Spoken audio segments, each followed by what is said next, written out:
오늘의 역대상 4장 말씀을 통해 우리를 향한 하나님의 뜻을 함께 살펴보며 기도의 제목을 잡고자 합니다.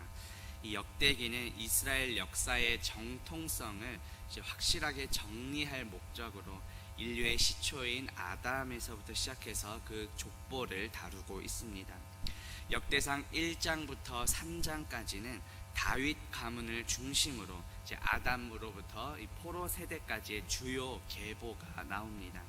이어서 오늘 본문인 4장부터는 이스라엘의 12지파 가운데 유다 지파의 계보가 먼저 기록됩니다. 유다는 사실 야곱의 맏아들은 아니었지만 가장 먼저 기록이 됩니다. 그 이유는 이 유다 지파가 다윗 왕가를 배출한 가문이기 때문입니다. 야곱은 죽기 전 마지막 유언에서 유다에 대해 이렇게 예언했습니다.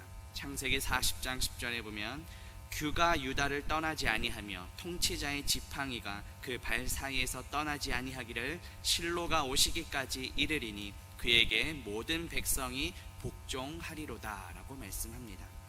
이 예언의 성취로 유다 지파에서 다윗이 이스라엘의 왕이 됩니다. 하나님께서는 그 다윗 왕과 또 언약을 맺으셨습니다. 사무엘하 7장 16절에 보면 내 집과 내 나라가 내 앞에서 영원히 보전되고 내 왕위가 영원히 견고하리라 하셨다 하라고 말씀합니다. 오늘 본문은 야곱의 예언과 이 다윗 언약에 따라 이루어진 역사를 보여주기 위해 기록된 것입니다. 결국 이 유다 지파 그리고 다윗의 후손으로 예수 그리스도께서 오시게 됩니다. 마태복음 1장 3절에 보면 유다는 다말에게서 베레스와 세라를 낳고 베레스는 헤스론을 낳고 헤스론은 람을 낳고 쭉 이어져서 마태복음 1장 6절에서는 이새는 다윗 왕을 낳으니라 다윗은 우리아의 아내에게서 솔로몬을 낳고 또 쭉 이어져서 마태복음 1장 16절에 보면 야곱은 마리아의 남편 요셉을 낳았으니 마리아에게서 그리스도라 칭하는 예수가 나시니라 하고 말씀합니다.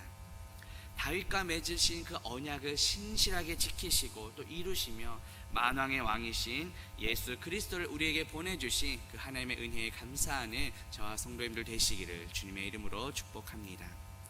본문 9절 말씀 보시면 야베스는 그의 형제보다 귀중한 자라 그의 어머니가 이름하여 이르되 야베스라 하였으니 이는 내가 수고로이 낳았다 함이었더라 하고 말씀합니다.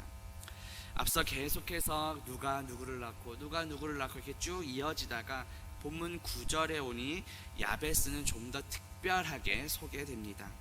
이 야베스라는 이름의 뜻은 슬픔입니다. 어머니가 수고로이 낳았다고 하여 그 이름을 야베스라 지었습니다. 야베스의 어머니가 큰 해산의 고통 가운데 야베스를 낳았음을 보여줍니다. 해산의 고통은 인간의 범죄로 인하여 하나님의 징벌로 주어진 것입니다. 창세기 3장 16절에 보면 또 여자에게 이르시되 내가 내게 임신하는 고통을 크게 더하리니 내가 수고하고 자식을 낳을 것이며 너는 남편을 원하고 남편은 너를 다스릴 것이니라 하시고 라고 말씀합니다.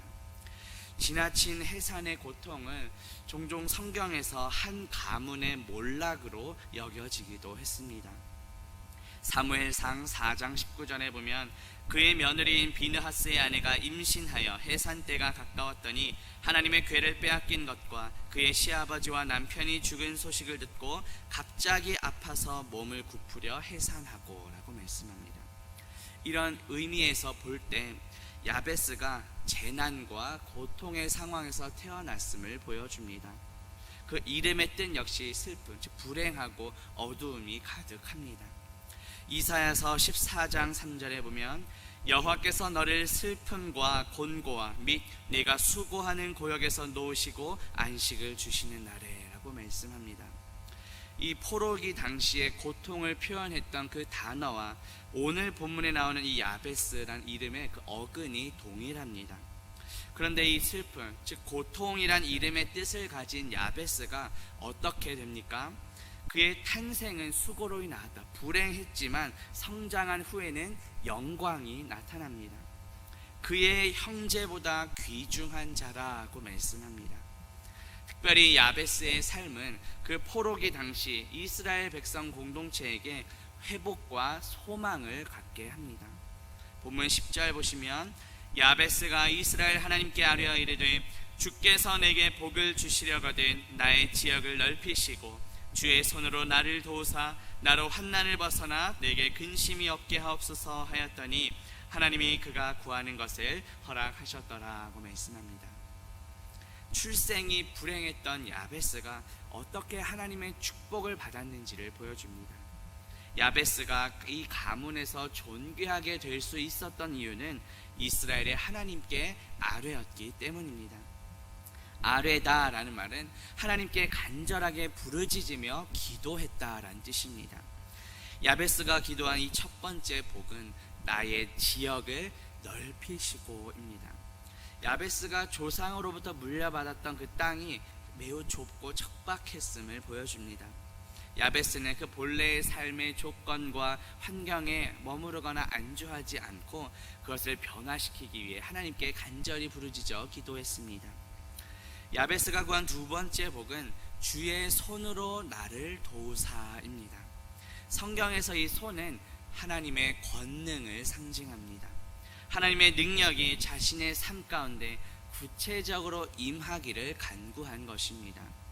야베스는 하나님의 손, 하나님의 권능이 자신의 삶에 임재할 때 자신의 삶의 모든 문제가 해결될 것을 믿었습니다. 야베스가 구한 세 번째 복은 나로 환난을 벗어나 근심이 없게 하옵소서입니다. 야베스는 그 이름의 뜻처럼 삶에 많은 어려움들이 있었습니다. 많은 고통을 받았습니다. 하지만 좌절하지 않고 하나님의 도우심, 하나님의 역사하심을 기대하며 간절히 기도했습니다.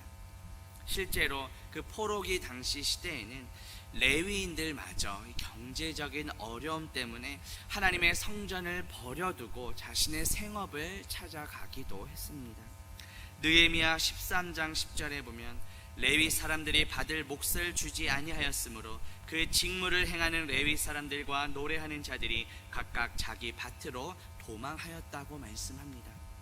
이렇게 암울한 상황 속에서 야베스의 기도는 그 고난 가운데 있던 그 포로기의 그 이스라엘 공동체에 큰 귀감이 되었습니다. 이렇게 성숙하게 기도했던 야베스의 기도에 하나님께서 성실하게 응답해 주십니다. 허락하셨다라는 것은 하나님께서 야베스가 구한 모든 것을 이루어 주셨다는 뜻입니다. 야베스는 당시 이방인들이 섬겼던 그 다른 우상들에게 구하지 않고 오직 이스라엘의 하나님을 부르며 기도했습니다.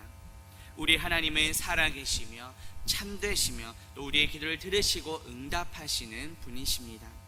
우리도 고난 중에 있을 때 좌절하거나 낭망하는 것이 아니라 이 야베스처럼 우리의 지경이 넓어지기를 구하고 하나님의 권능이 임하기를 구하고 악으로부터 구해주시기를 기도하는 저와 성도님들 되시기를 주님의 이름으로 축복합니다. 기도합니다. 하나님 아버지, 오늘 말씀을 통해 하나님께서는 언약을 신실하게 지키시고 우리의 기도에 신실하게 응답하시는 분이심을 깨닫게 하시니 감사합니다. 다윗과 맺은 언약을 신실하게 이루시고 만왕의 왕이신 예수 그리스도를 우리에게 보내주신 하나님의 은혜에 감사드립니다. 고난 중에 있을 때 좌절하거나 낭망하는 것이 아니라 본문에 나온 야베스처럼 우리의 지경이 넓어지기를 구하고 하나님의 권능이 임하기를 구하고 악으로부터 구해주시기를 기도하는 우리 모두가 되게 하옵소서. 예수 그리스도의 이름으로 기도합니다. 아멘.